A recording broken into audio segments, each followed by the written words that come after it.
Sir చెప్పండి అడుగుతారు. చాలా అద్భుతం. 5 ఏళ్ళకి ఇప్పుడు నిజమే ఎలా ఉంటుందని అందరికీ ఉత్సుకత ఉన్నది. రాత్రి 9:30కి ఆల్రెడీ ఏఎంబీలో చూశా. ఇంకా తనివితీరులా ఎలా ఉంటుందని చెప్పి ఐమాక్స్ లో చూశాను. అద్భుతం సినిమా. ఏంటంటే చాలా రోజుల తర్వాత మీరు 5 సంవత్సరాల గ్యాప్ తర్వాత అనేక వ్యయ ప్రయాసాలు కోడి ఈ సినిమా వస్తుందా లేదనే పరిస్థితి నుంచి ఆయన ప్రమోషన్స్కి వెళ్ళిన తీరు కావచ్చు, రాజకీయ నాయకుడిగా సక్సెస్ అయిన తర్వాత ఈ రోజు సినిమా నటుడిగా హరిహర వెలుంబురులు చారిత్రాత్మక పాత్రలో ఆయన చూపించిన ప్రతిభ నభూతో నభవిష్యత్ అండి.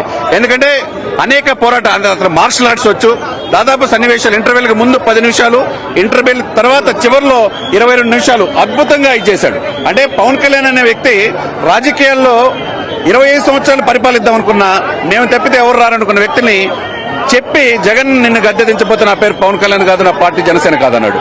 చెప్పి చేశాడు. వీరమల్లిలో కూడా నేను ఉన్నగా మీరు రాజకీయాలు రాలేనన్నట్టుగా ఆయన చెప్పిన మాట వీరమల్లు చెబితే వినాలి అన్నాడు.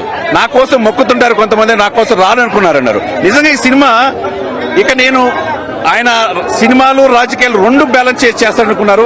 ఆయన సినిమాలకు నెక్స్ట్ వారసుడిగా మధ్యలో ఆగిపోతే ఏంటి అనుకున్నారు. నెక్స్ట్ వారసుడిగా అక్కడే చూసుకుంటాడు. రాజకీయాల్లో మెప్పిస్తున్నాడు, సినిమాలో మెప్పిస్తున్నాడు.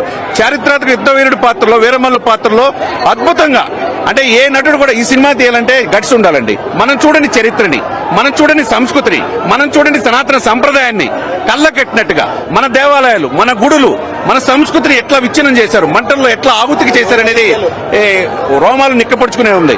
100 కోట్ల మంది హిందువులు ఉన్నారు భారతదేశం. 145 కోట్లు, 80% పాపులేషన్ హిందువులు. హిందూ సనాతన సంప్రదాయాన్ని భుజానెత్తుకున్న ఏకైక వ్యక్తి పవన్ కళ్యాణ్ గారు. కాబట్టి ఈ సినిమా అటు నార్త్ లోను ఇటు సౌత్ లోను బహుభాషలో తెలుగు, తమిళ, హిందీ, కన్నడలో అన్ని భాషల్లో కూడా సక్సెస్ అవుతుంది.